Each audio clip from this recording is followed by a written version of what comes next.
All right, so what's up, guys?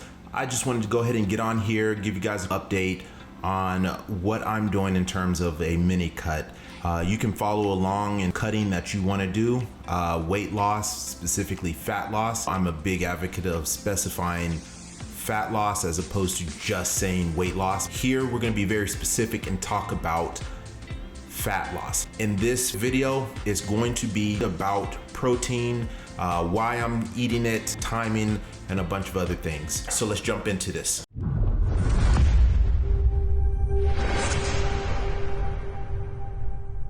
All right, so it's gonna be a pretty common question. How much protein are you supposed to eat? Now, I am following about 1 gram of protein per pound of body weight. That's just a rough estimate. It's not a magical number. It's not like, well, if you're off by 5, 10, 15 grams of protein, that just everything is gonna crash and burn. What I would recommend for a lot of people, start off with about 0.7 grams of protein and try that out. Give it a few weeks, see how that's working for you. Also, vegans and vegetarians are a group that should be very mindful of their protein since they aren't going to be consuming a lot of animal protein. So you've got to figure out how to make up the difference. It is very possible to be healthy, to lose fat, to maintain muscle mass as a vegan and a vegetarian. It just takes a little bit more consciousness, but it's something you can work towards. Also, a group of people that you're gonna need just a little bit less, or you should be monitoring your protein intake, and that's gonna be people that are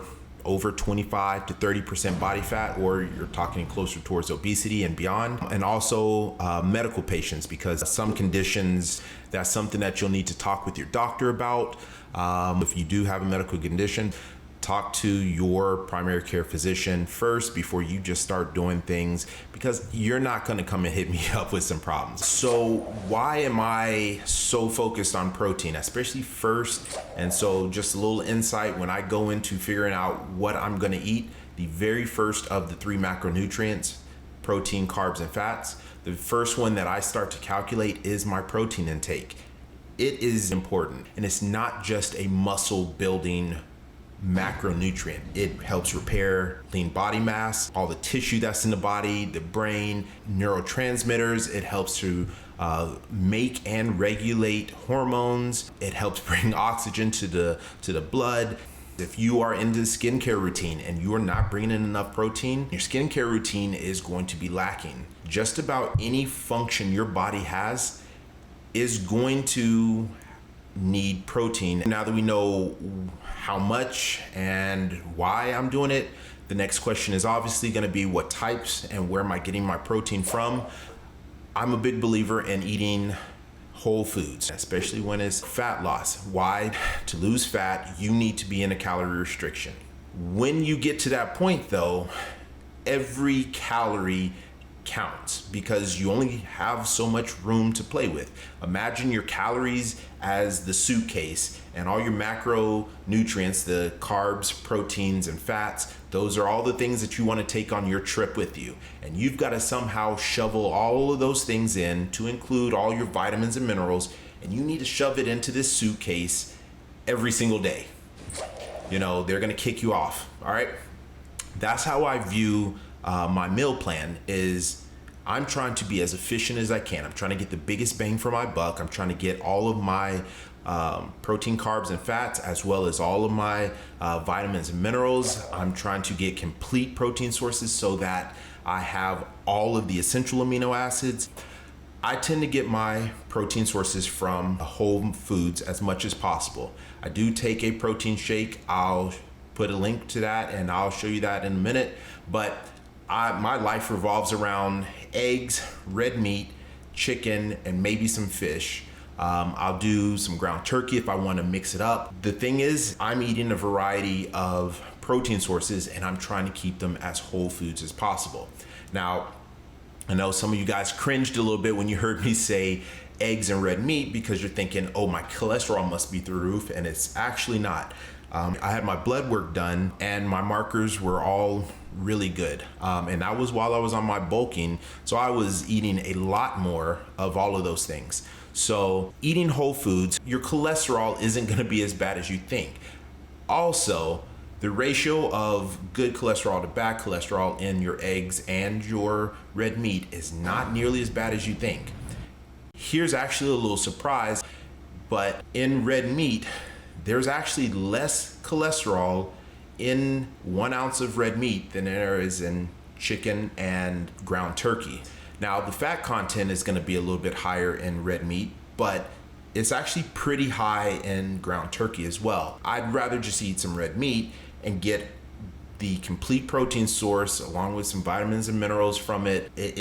Red meat is just really good for the body, and same thing with eggs. Eggs are a very nutrient dense food item. It has a high amount of HDL, which is your good cholesterol.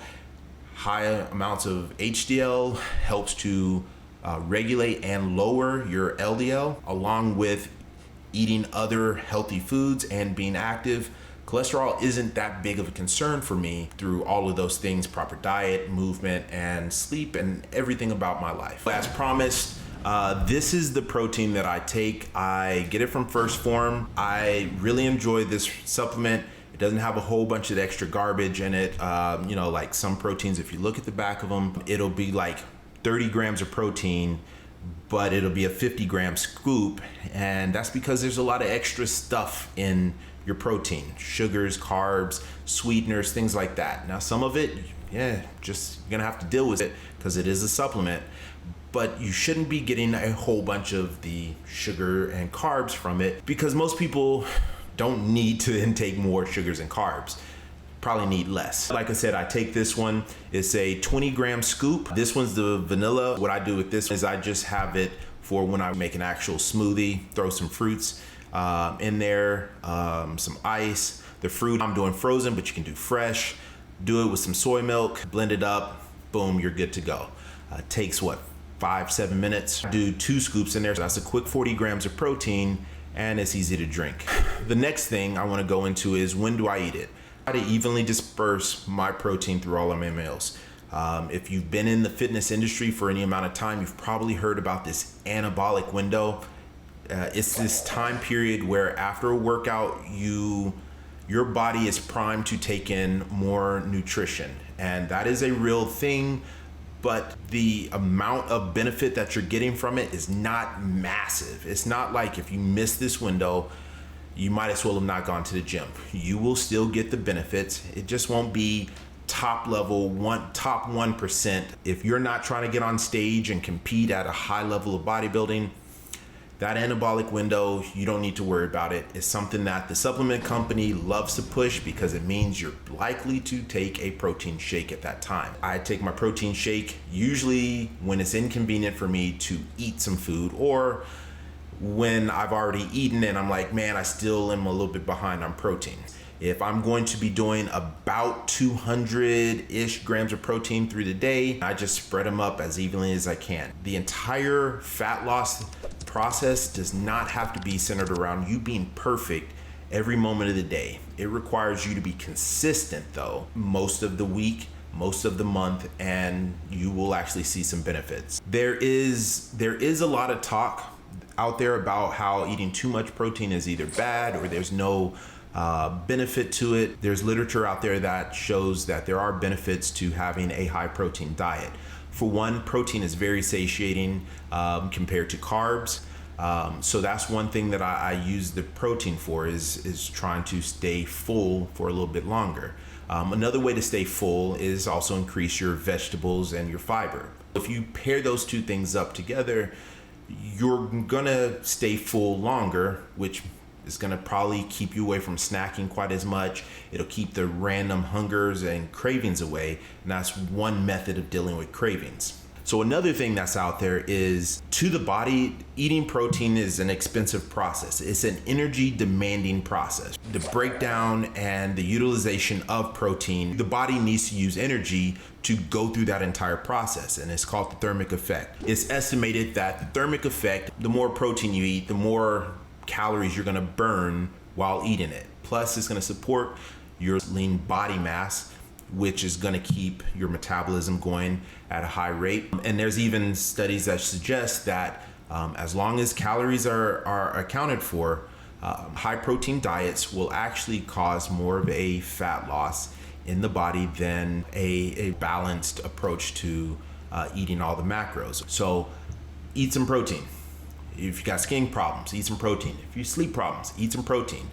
If you've got things going on in your body, one thing I would suggest is making sure that your protein intake is at an adequate level. That is all for this video. I hope you enjoyed it. Please like and leave a comment. Let me know what you thought. Better each day. We're out.